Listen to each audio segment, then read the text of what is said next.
आपली संस्कृती, आपले संस्कार सदा राहू दे आपल्या सोबत। भारताच्या महान ग्रंथांचे आणि काव्यांचे संपूर्ण संकलन सबस्क्राइब करा तिलक।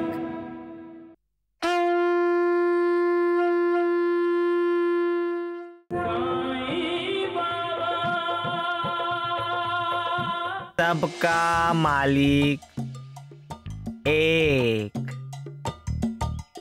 तुम्ही मला शरण या, मी तुमचे सारे कष्ट दूर करेन।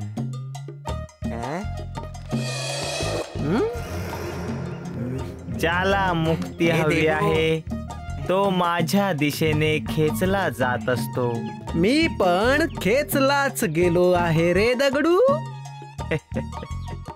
तुझी समस्या काय आहे वत्सा?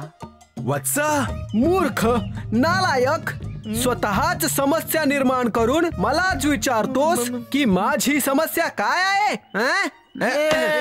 मूर्ख कुठला। या दगडूला चांगलं रगडा वैद्यजी। वैद्यजी आम्ही काय केलं आता?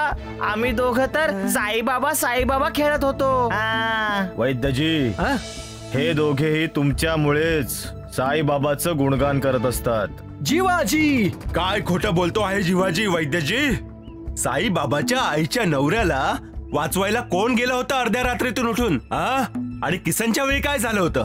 तुम्ही तर तुमची वैद्यकी सोडायला निघाला होतात। जर तो कोते पाटील मेला असता तर तुमचं काय जाणार होतं? द्वारकानाथजी मी वैद्य आहे, वैद्य। दिवस असो वा रात्र, जर कुणी आजारी पडला असेल तर मला जावंच लागतं, भलेही तो माझा शत्रू का असेना। कळलं तुम्हाला?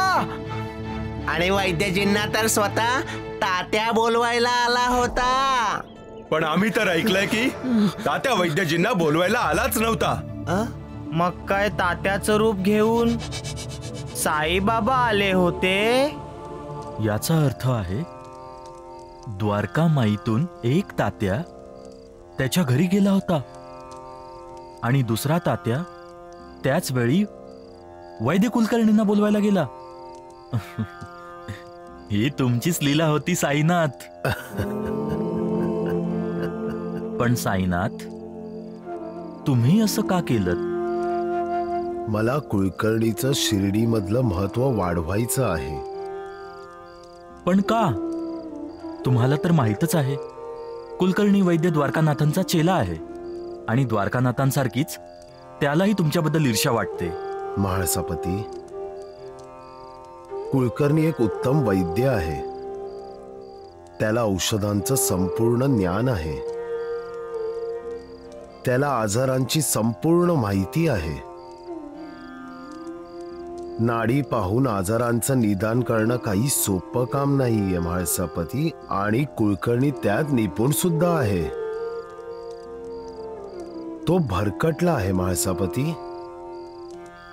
द्वारकानाथांच्या संगतीने तो बहकून गेला आहे। त्याला योग्य मार्गावर आणावं लागेल महाळसापती। तसंही महाळसापती, जेव्हा माझा कार्यकाळ समाप्त होईल आणि जेव्हा मी या जगातून निघून जाईन तेव्हा कोते पाटील सारख्या रुग्णांचा इलाज कोण करणार? वैद्य कुलकर्णींसारखे लोकच तर करतील ना महाळसापती। माझ्यानंतर ना जाणो किती ढोंगी भोंदू लोक स्वतःच स्वतःला भगवान व भगवंताचा अवतार सांगून लोकांना मूर्ख बनवतील, औषधाच्या नावाखाली उधी देतील। त्यामुळे लोकांचं अहित होईल। यापेक्षा तर चांगलं हेच आहे की लोकांना आधीपासूनच आजारी पडल्यानंतर वैद्यजींकडे जाण्याची सवय लावली पाहिजे। म्हणूनच तर मी तात्याला उदी दिली नाही, किंबहुना वैद्यजींना आईच्या घरी पाठवलं महाळसापती। तुम्ही धन्य आहात साईनाथ। महाळसापती, मी या पृथ्वीवर करुणेच्या बरोबरीने लोकांचं कल्याण करण्याकरता, त्यांना मार्गदर्शन करण्याकरता आलो आहे. मी त्यांना बहकू किंवा भटकू देणार नाही. सबका मालिक एक है.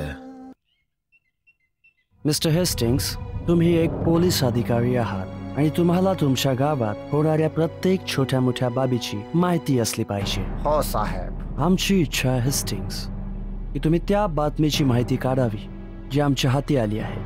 कलेक्टर साहेब, कुठच्या बातमीबद्दल बोलतात आपण? बातमी मिळाली आहे की काळू आमच्या गावात कुठेतरी दरोडा ठाकणार आहे. साहेब, तो तसाही 5-6 प्रकरणात आपल्याला हवाय. जर तुमची ही बातमी खरी असेल तर मी काळूला अगदी लवकरच अटक करेन. आणि मलाही हेच हवंय हेस्टिंग्स.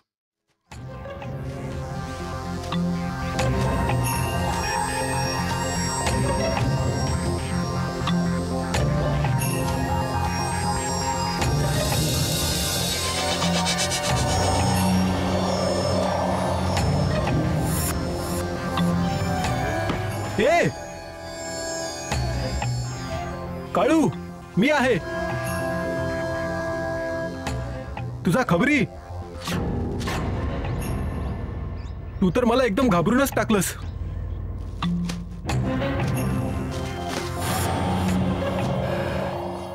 काय खबर आणली आहेस? खबर? गावात फक्त एकच माणूस श्रीमंत आहे, शेठ जयचंद मारवाडी. तुला काय वाटतं दरोड्यात किती माल मिळेल? बस असं समज की 8-10 हजार रुपयांपेक्षा कमी नाही, त्यापेक्षा जास्तच.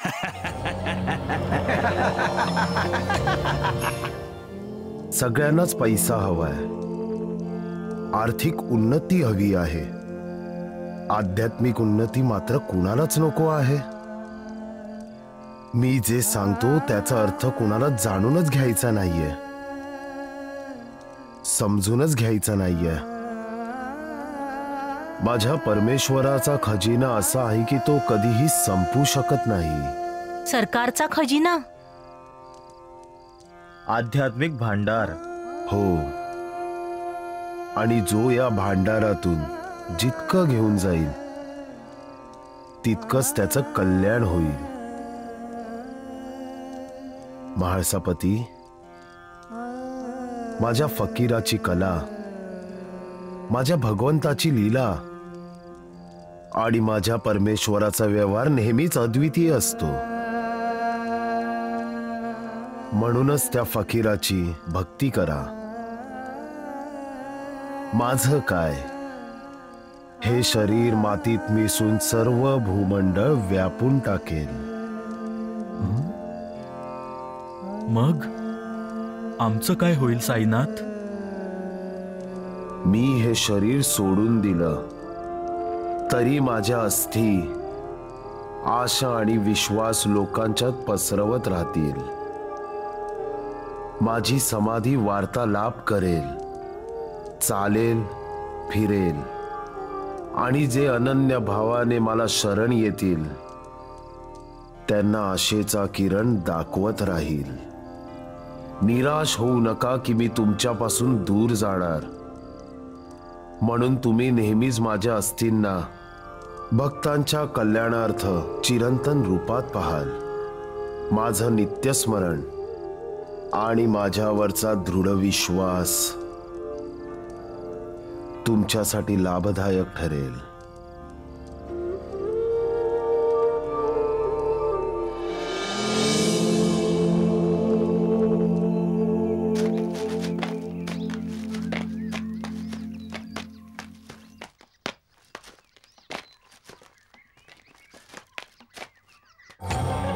अरे कुठे आहे त्या मारवाड्याचं घर? पुढे. आपण त्याच दिशेने जात आहोत. तसं कुणाचं लक्ष तर नाही आहे आपल्यावर, पण पोलिसांना संशय तर नाही ना? संशय? जय हरी विठ्ठल, जय हरी विठ्ठल, जय हरी विठ्ठल, जय हरी विठ्ठल, जय हरी विठ्ठल, जय हरी विठ्ठल, विठ्ठल विठ्ठल, जय हरी विठ्ठल, विठ्ठल विठ्ठल जय हरी विठ्ठल जय हरी विठ्ठल जय हरी साईबाबा विठ्ठल. छान वाटत होतं. तुम्ही नाचत होतात. लक्ष्मी बाळा, तो मला नाचवत होता आणि कोण? माझा भक्त आहे. खूप मनापासून गात होता लक्ष्मी बाळा. मी माझ्या भक्तांना आनंदी पाहून स्वतः देखील आनंदी होतो. मी तर माझ्या भक्तांचा दास आहे ना. कोण आहे तुमचा भक्त? दास गणू. हा.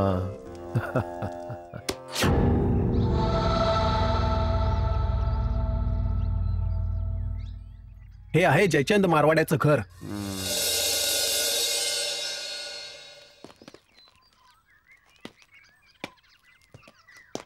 नमस्कार नानासाहेब. अरे दासगणू, तुम्ही? हा. तुम्हाला तर इन्स्पेक्टर हेस्टिंग शोधत होता. मला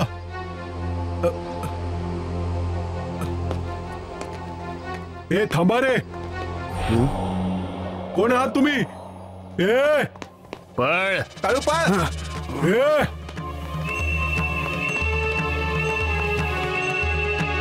पकडा.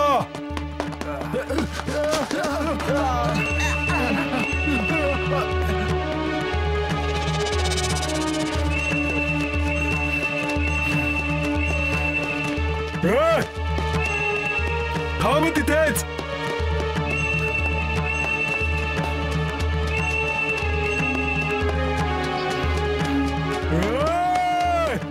थांब. पळू नको.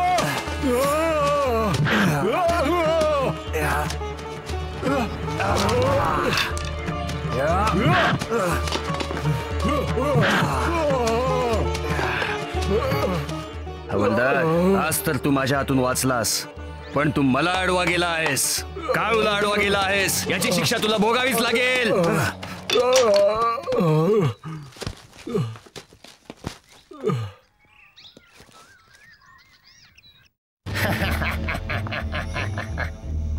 उत्तम. हवालदार गणेश, उत्तम. काळू पळून गेला आहे. त्याला पळून जाऊ दे, काही हरकत नाही. पण त्याला या गोष्टीची खबर लागली आहे की आपण त्याच्या मागावर आहोत आणि एक ना एक दिवस आपण त्याला नक्की पकडून देऊ.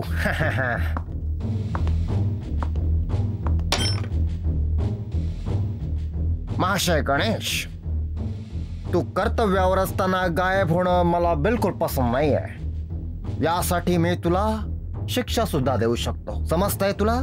ना ना ना ना ना, नाराज नका हो इन्स्पेक्टर साहेब. क्रोध माणसाचा शत्रू आहे आणि आरोग्याचा सुद्धा. तुम्ही रागापासून सुटका करून घ्या आणि सुटका करून घेण्यासाठी ईश्वराची भक्ती करा. तू तोंड बंद कर. आता तू मला सल्ले देणार? मी तर तुमच्या भल्याचाच विचार करतो आणि तुमच्यावर भगवंताच्या कृपेची इच्छा करतो. कीजिए अपने प्रभु की भक्ति, मिलेगी आपको क्रोध से मुक्ति. मी म्हणतो बाहेर हो. तू आधी चालता हो इथून.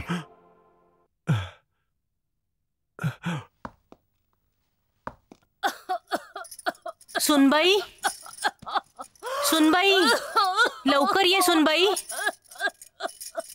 सुनबाई, सुनबाई. एक क्षण देखील निवांत बसू देत नाहीत त्या दोन्ही म्हाताऱ्या. बघा, अशी ओरडते आहे जणू कुठे आगच लागलीये. म्हातारी कुच्ची.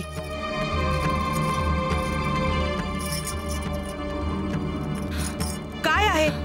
का ओरडते आहेस?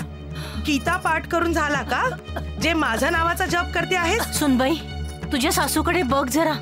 हिची अवस्था मला काही बरोबर वाटत नाहीये सुनबाई.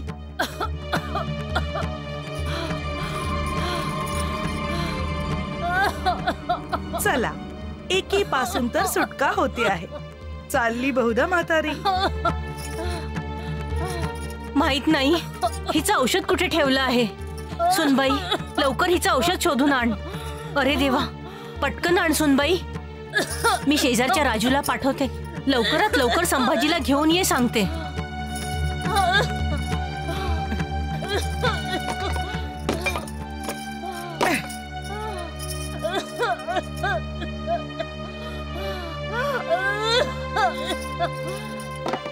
औषध पाजलं तर ही म्हातारी वाचणार हे नक्की, आणि नाही पाजलं तर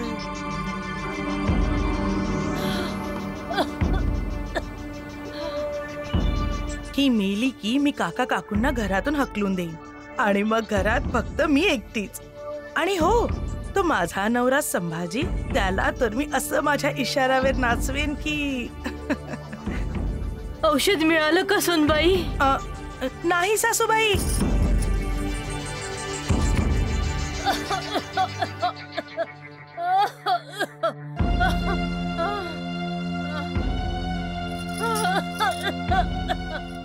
सुभद्रा, आईला औषध का नाही पाजलंस? औषधाची बाटलीच नाही मिळाली.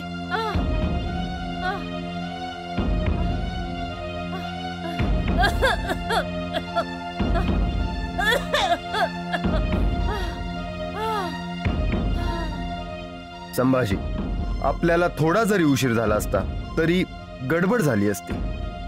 आता तुझी आई ठीक आहे.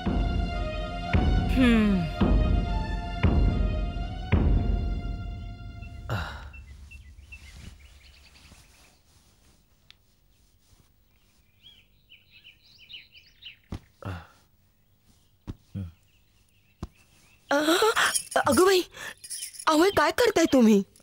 बायजा, मला तुझी सेवा करावी वाटत होतं. आवाज काय झालंय तुम्हासनी?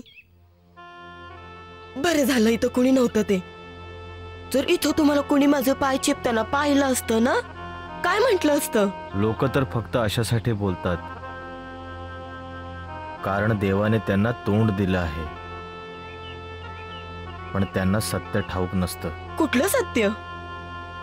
हेच की माझं अंत समीप येऊन ठेपलं आहे. अव बोला ना. हेच की माणसाचं आयुष्य खूपच छोटं असतं आणि मी पण एक माणूसच आहे. कधी कधी वाटतं की बायजा, मी तुझ्यावर मनाजोगतं प्रेम सुद्धा नाही करू शकलो ग. मी तुला कधी ते सुख नाही देऊ शकलो बायजा, ज्याच्यावर तुझा हक्क होता. किती मोठं सत्य आहे की जो या जगात आलाय तो या जगातून जाणारच आहे, तरी सुद्धा तो अमरत्वाची नेहमी आशा बाळगून असतो. त्या देवाने मनुष्याला हे शरीर रूपी कवच दिलं आहे, ज्यात आत्मा फक्त वास करून असतो. मृत्यू मनुष्याच्या शरीराला भलेही संपवत असेल, पण आत्मा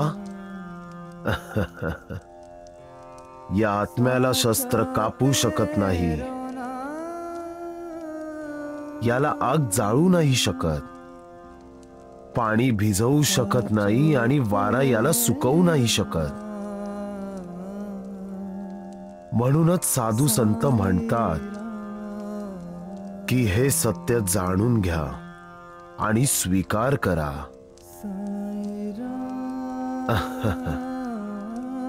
सबका मालिक एक है.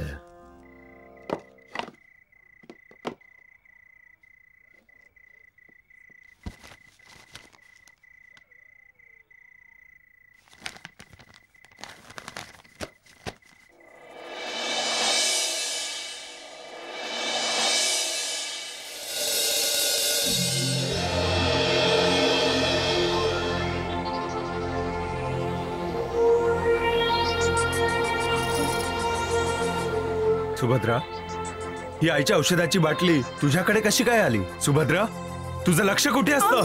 उत्तर दे. मला काय माहित? मला काय माहित? त्या दिवशी तू म्हणालीस औषधाची बाटली सापडली नाही. तिथे आई तडफडत होती आणि तू तमाशा बघत होतीस. मग मी काय करणार होते? काय करणार होते? तुला माहित होतं की औषधाची बाटली कुठे ठेवली आहे, तरी सुद्धा तू आईला औषध नाही पाजलंस का? तुझी अशी इच्छा होती की आईला औषध मिळूच नाही? नाही, अजिबात नाही, हे खोटं आहे. तुला तिचा जीव घ्यायचा होता, मारून टाकायचं होतं माझ्या आईला? नाही नाही. तू खोटं बोलते आहेस सुभद्रा. तुला नव्हतं वाटत की माझ्या आईने जगावं म्हणूनच औषध देण्याऐवजी तू औषधाची बाटली इथे लपवून ठेवलीस.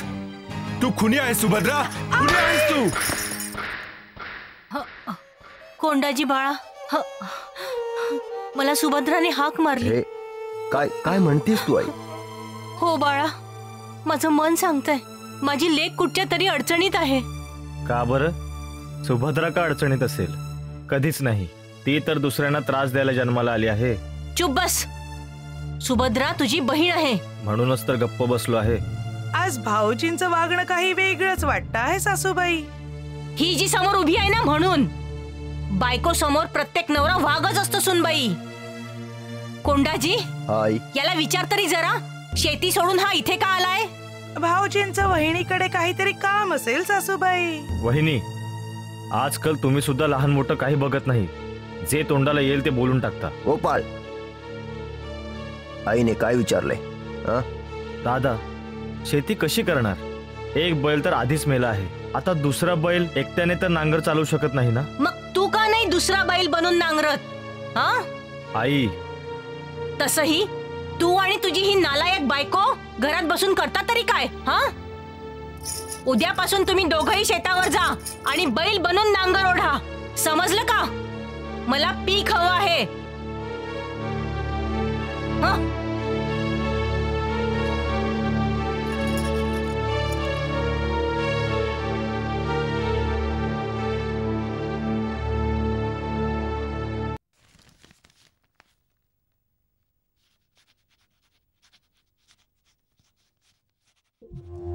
नाना, नाना,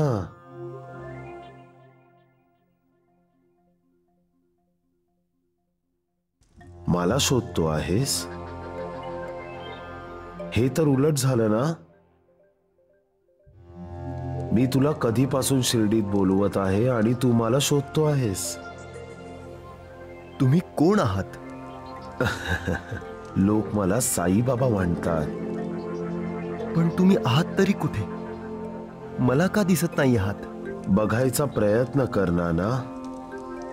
मी तर सर्व प्राणी मात्रांत आहे. पण आता तुम्ही कुठे आहात? शिर्डीमध्ये. तुम्ही शिर्डीत आहात? मग मला इथे तुमचा आवाज कसा ऐकू येतो आहे? साईबाबा, साईबाबा,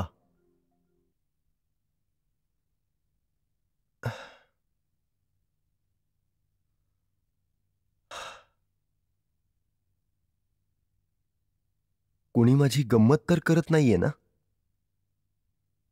शिर्डीत असून साईबाबा माझ्याशी बोलू तरी कसे शकतात?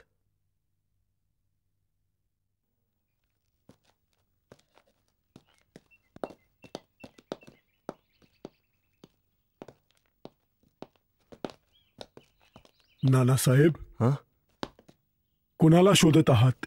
साईबाबांना. साईबाबा?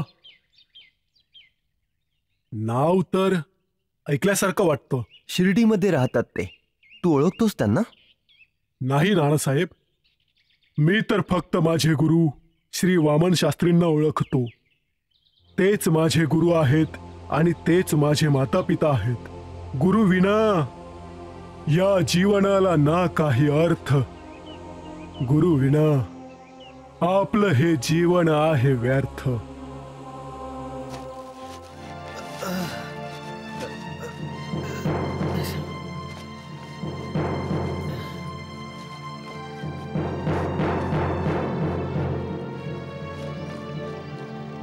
आता हे कुठे गेले? जेवायची वेळ झाली आहे.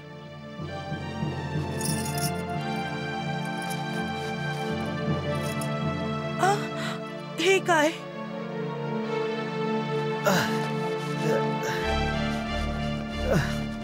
हा अत्याचार तर अत्याचाराला सुद्धा लाजवेल साईबाबा.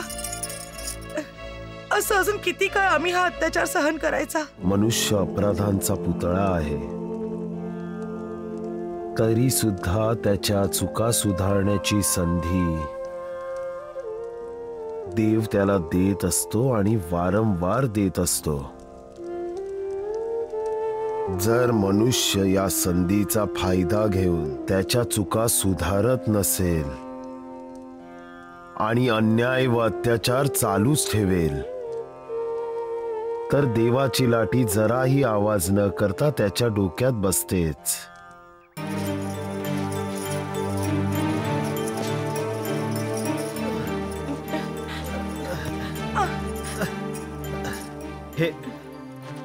हे काय करते आहेस तू?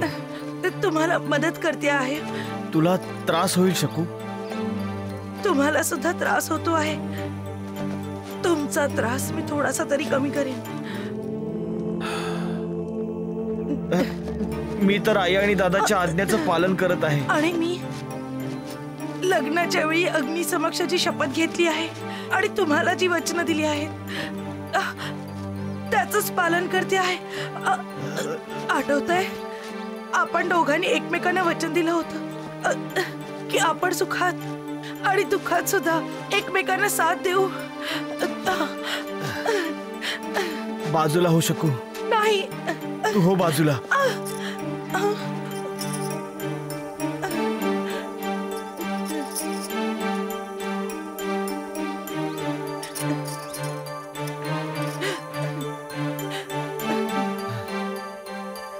प्रेम भक्तीचंच तर एक रूप आहे. जिथे भक्ती आहे तिथे प्रेम आहे आणि जिथे प्रेम आहे तिथे भक्ती आहे. भगवंत आणि भक्त याच प्रेम आणि भक्तीच्या धाग्याने एकमेकांशी जोडले गेलेले आहेत. भक्ती आणि प्रेमाचा अंतिम टप्पा आहे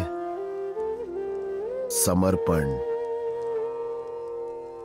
तुमचं दुःख माझं दुःख आहे हो आणि माझं सुख तुमचं.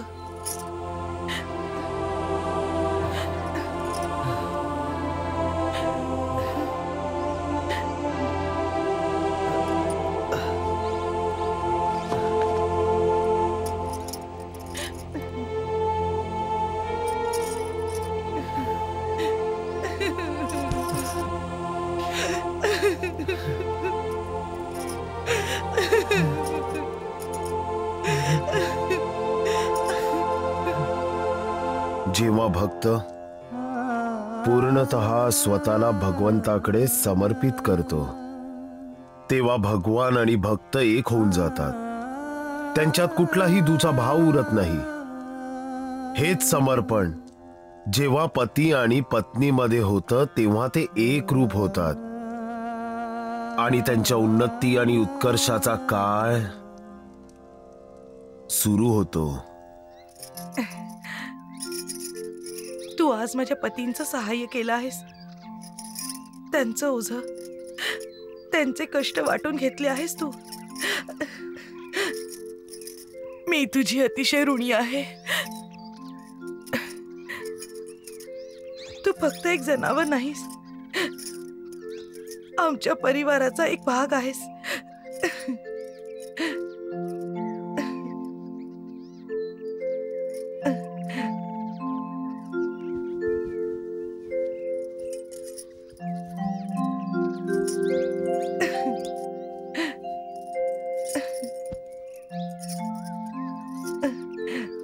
जो भुकेल्या ताणलेल्यांवर मुक्या प्राण्यांवर प्रेम करतो त्याच्यावर भगवंतांचं प्रेम असतं. सबका मालिक एक है.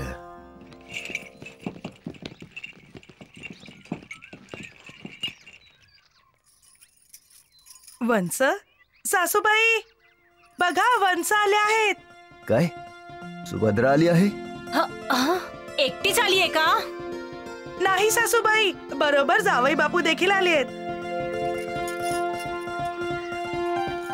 बघितलं, आई मुलीचं नातच मुळी असं असतं. मी सुभद्राची आठवण काढत होते, तिला पण माझी आठवण आली असणार, म्हणूनच धावत पळत आली. चल चल चल पाहूया. चल चल.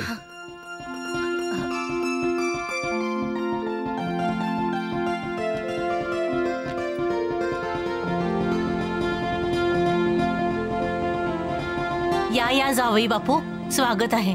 या बसा. आई. शकुंतला. काय? मी इथे बसायला नाही आलो सासूबाई. मी तुमच्या मुलीला सोडायला आलो आहे. हो हो, पण थोडा वेळ तरी थांबाल ना, जेवून खाऊन. नाही कोंडाजी, मी तुमच्या बहिणीला कायमचं इथे सोडायला आलो आहे.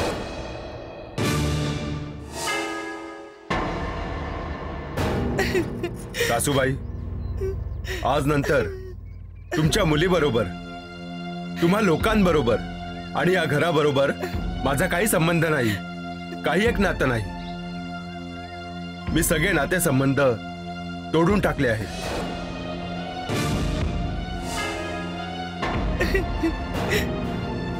अचानक असं झालं तरी काय बाळा, की तुम्ही इतके नाराज आहात? पण आमच्या वंसबाई तर लाखात एक आहेत. अगदी बरोबर बोललात तुम्ही वहिनी. खुनी लाखात एकच तर असतात. काय सासूबाई, तुमच्या मुलीने माझ्या आईचा जीव घ्यायचा प्रयत्न केला.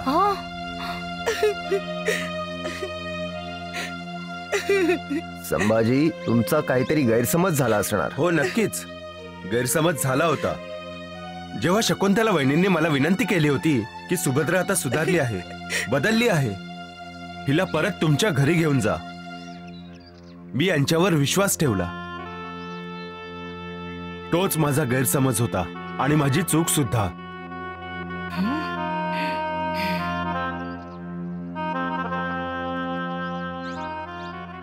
सासूबाई, तुमच्या मुलीत जराही बदल झालेला नाही. ही आधी सुद्धा उर्मट आणि मगरूर होती आणि आजही आहे. ही आधी देखील स्वार्थी आणि निर्दयी होती, आजही आहे. अहो, यावेळी तर तिने माझ्या काका काकूंना बाहेर काढण्याचा प्रयत्न केला. आणि बाकीचं जाऊ दे, हिने माझ्या वृद्ध आजारी आईच्या दम्याचं औषध लपवून तिचे हाल हाल करून मारायचा प्रयत्न केला.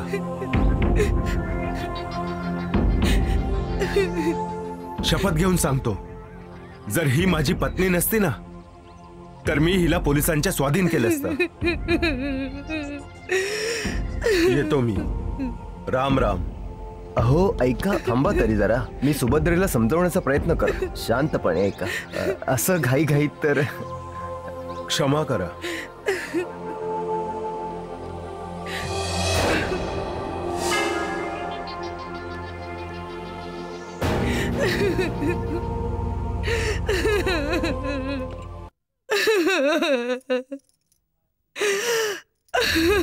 संभाजीने तर अनपेक्षितपणे आपल्याला धक्काच दिलाय.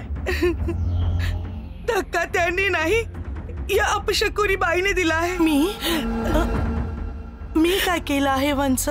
माझ्या वैवाहिक जीवनात आग लावून विचारतेस की तू काय केलंयस? पण सासूबाई, मी काही सुद्धा केलं नाहीये. मी गेले तरी कुठे होते यांच्या सासरी? तिथे येण्याची गरजच कुठे होती तुला?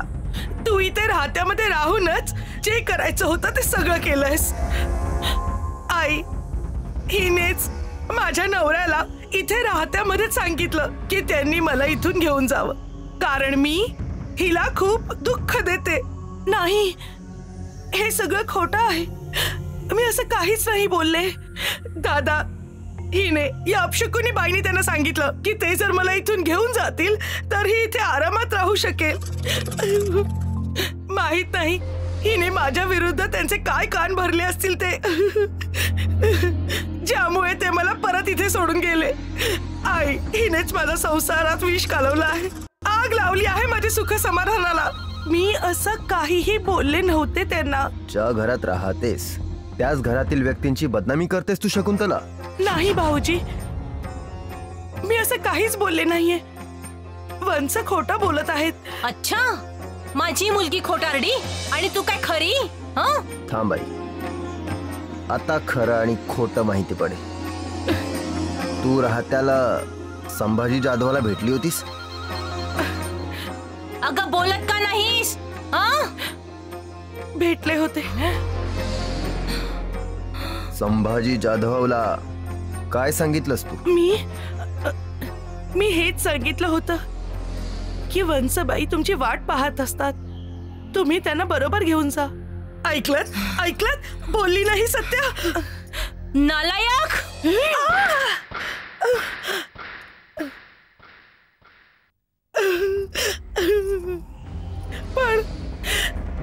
तर वंशांच्या भल्यासाठी हे सर्व म्हटलं होतं. भल्यासाठी? भल्यासाठी? तुम्ही मला चुकीचं समजत आहात. वंश जे काही सांगत आहे मी त्यांच्या पतीला ते काही सांगितलंच नाहीये. आता ही खोटं बोलते आहे आई. मी खरं बोलते.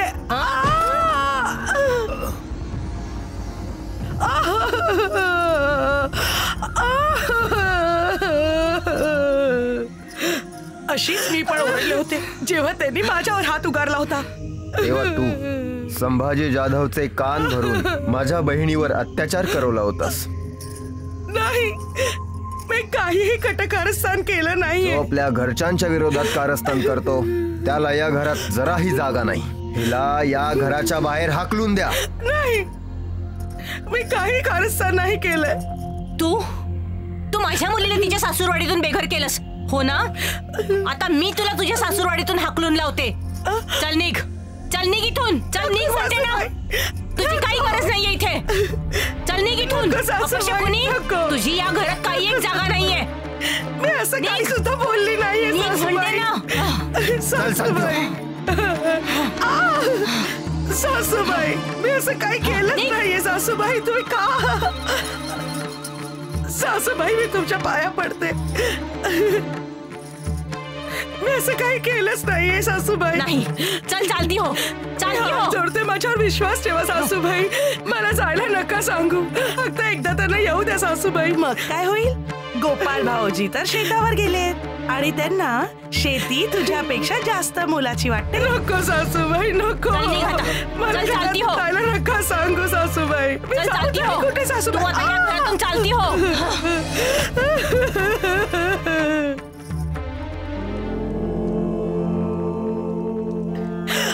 खबरदार या घरात परत कधी पाऊल ठेवशील तर तुझा हा अपशकुनी चेहरा मला या घरात परत दिसता कामा नये.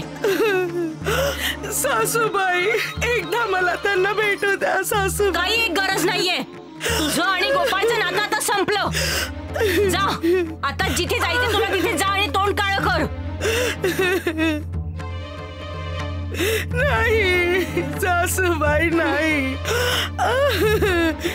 नाही सासूबाई.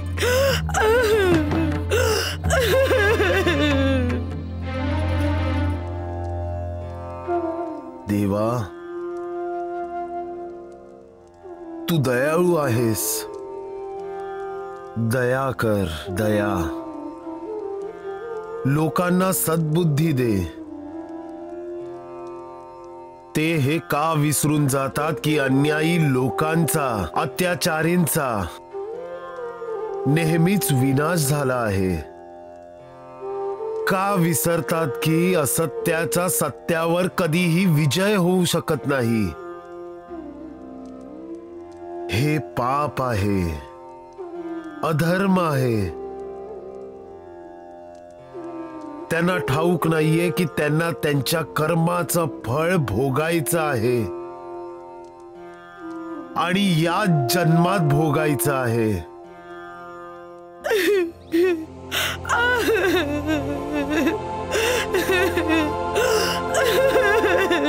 तू मला पाठवलं आहेस लोकांचं दुःख, वेदना दूर करण्यासाठी. पण इथे तर चहू बाजूंना दुःखच दुःख आहे, त्रासच त्रास आहे. आणि इतकं सगळं बघून माझं दुःख सुद्धा अश्रू बनून डोळ्यातून वाहू लागतं. देवा, दया कर. काय करू मी अशा लोकांचं? क्षमा करू की शिक्षा देऊ? का त्यांना त्यांच्या कर्माचे भोग भोगण्यासाठी सोडून देऊ?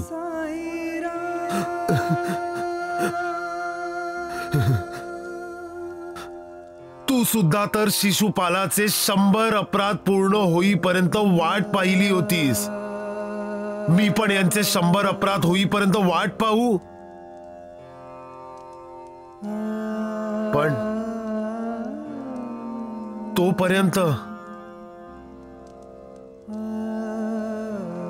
माझ्या भक्ताचे वाहणारे अश्रू कसे थांबतील? कोण थांबवेल देवा? कोण? मार्ग दाखव देवा, मार्ग दाखव, मार्ग दाखव.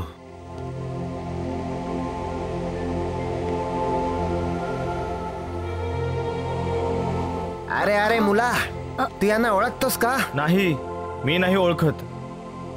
लवकर कर गोपाळ, शकुंतला कधीची वाट बघत असेल.